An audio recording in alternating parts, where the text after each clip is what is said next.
ஆனால் இன்றைக்கு ஒரு தலைவர் பேசுகிறார், காதலுக்கு இவர் எதிரானவர்கள், கலப்பு திருமணம் செய்தால்தான் சாதி ஒழியும் என்று சொல்கிறார்.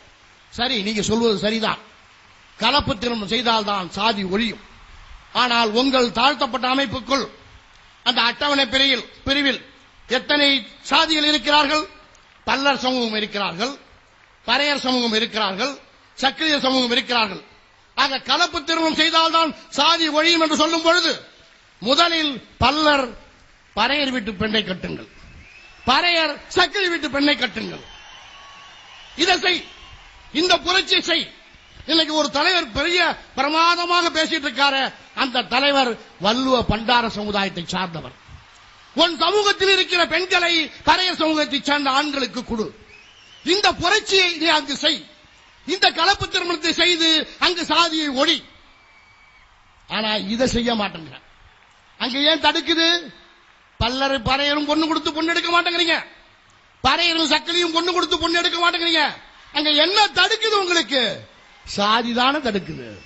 அப்ப உனக்கே சாதி இருக்கும் போது வீர வண்டிய குல சத்திரிய வம்சமான எங்களுக்கு சாதி இருக்காதா? இவர்களுக்கு எது மானம் என்று கற்பிக்கப்பட்டிருக்கிறது என்றால் பொம்பளை சமாச்சாரம் தான். வேற ஒரு மயிரும் கிடையாது, வேற ஒரு மயிரும் கிடையாது. அவனை திரும்பி பார்க்கலங்கிற பொறாமையும் கூட. சொலப்பா இருக்கிறான், மீச வச்சிருக்கிறான், நல்லா அயன் பண்ண சட்டையை போடுறான், ஆயிரக்கணக்கான ரூபாய் மதிப்புள்ள ஷூ போடுறான், பல ஆயிரக்கணக்கான மதிப்புள்ள சென்ட் அடிச்சுக்கிறான். இவ்வளவு அடிச்சு அவனை திரும்பி பார்க்கணும். ஆனா ஏழை குடும்பத்தில் பிறந்த, தாழ்த்தப்பட்ட சாதியில பிறந்த சக்கிலியனை, பல்லனை, பறையனை அவன் திரும்பி பார்க்கறான்னா அதுல இருந்தே தெரிஞ்சுக்க உங்க ரட்சணை எவ்வளவு கேடுவிட்ட ரட்சணை வந்து புரிஞ்சுக்கணும். இது ஒன்னே போதாதான் உன் ரட்சணை என்னன்னு அந்த பெண்ணே சொல்லுகிறான். ஏன்னா நீ இவ்வளவு இருந்து ஒண்ணுக்கு நாயக்கு இல்ல, உங்ககிட்ட ஒரு சரக்கு இல்ல, ஒரு சரக்கு உங்ககிட்ட இல்ல. அவன் ஏழையா இருந்தாலும் வறுமையில வாழ்றவனா இருந்தாலும் அவன் சரக்கும் மிடுக்கும் இருக்கு. அதனால அவன் பின்னால் போறேன்னு சொல்றான். அப்பவாது உனக்கு மானம் இருந்தால் தூக்கு போட்டுக் கொண்டு தற்கொலை செய்து கொள்ள வேண்டும். அடங்கி வாழ்ந்த சாதிதான் அடங்க மறு என்பான். நாம் அடங்க மறுத்த சாதி.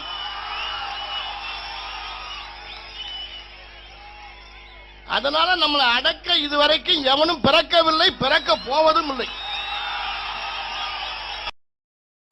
இப்படிப்பட்ட அடக்குமுறைகள் வருகிற போதும் அதற்காக அடங்கிவிடக் கூடாது என்பதற்கு விடைதான் அடங்க மறு என்கிற முழக்கத்திற்கான விடை.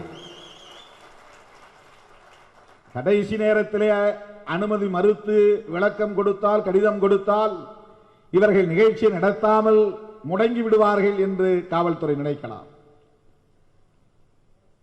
ஏப்ரல் 14ஆம் தேதி மக்கள் ஒற்றுமை பேரணி நடத்துவதற்காக நாம் முடிவு செய்த போது விடுமுறை நாளாக பார்த்து நமக்கு விளக்கம் கேட்டார்கள். ஏன் உங்களுக்கு அனுமதி மறுக்கக்கூடாது என்று. விடுமுறை நாளிலே போய் இவர்கள் நீதிமன்றத்தை அணுகுவார்களா, நீதிபதிகளை பார்ப்பார்களா என்றெல்லாம் கணக்கு போட்டு பார்த்து கடைசி நேரத்திலே நமக்கு நெருக்கடியை கொடுத்தார்கள். அந்த நேரத்திலே இனிமேல் நம்மால் முடியுமா என்று நாம் ஓரங்கட்டி இருந்தால், ஒதுங்கி இருந்தால், முடங்கி இருந்தால் ஆட்சியாளர்களின், அதிகாரிகளின் அடக்குமுறைக்கு அடங்கிவிட்டோம் என்று பொருள். அது விடுமுறை நாளாக இருந்தாலும் போராடி பார்ப்போம், முயற்சித்து பார்ப்போம் என்று விடுமுறை நாளிலேயே நீதிபதிகளை நீதிமன்றத்திற்கு வரவைத்த இயக்கம் விடுதலை சிறுத்தைகள் கட்சி. விடுமுறை நாளில் வாதாடி அனுமதியை பெற்று சொன்னதைப் போலவே அதே நாளில் அதே இடத்தில் பேரணியை நடத்தி காட்டுகிறோம், அதே இடத்தில் பொதுக்கூட்டத்தை நடத்தி காட்டுகிறோம். அதுதான் அடங்க மறு என்கிற முழக்கத்திற்கான விடை. அத்துமீறு என்பதற்கான முழக்கத்தின் விடை. அடங்க மறு அத்துமீறு என்றால் அடிதடி பண்ணு என்று பொருள் அல்ல. மோடுமுட்டித்தனமாக போய் எவனிடமாவது வம்பிழுத்துக் கொண்டு வா என்று பொருள் அல்ல.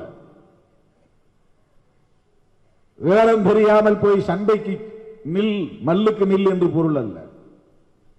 அடக்குமுறைகள் வருகிற போதும் அதற்காக அடங்க மாட்டோம், நிமிர்ந்து நிற்போம், உரிமைகளை வென்றெடுக்கிற வரையில் தொடர்ந்து போராடுவோம் என்பதுதான் அதற்கு பொருள்.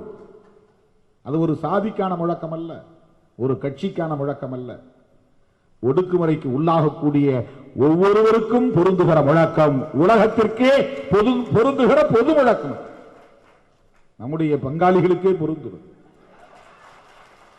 உங்கள் மீது குண்டர் சட்டம், தேசிய பாதுகாப்பு சட்டம் ஏவுகிறார்கள் என்று சொன்னால் அதற்காக ஐயோ நான் செத்தே போயிருப்பேன் என்றெல்லாம் புலம்பக்கூடாது. ஐயோ இது நியாயமா என்றெல்லாம் சொல்லக்கூடாது.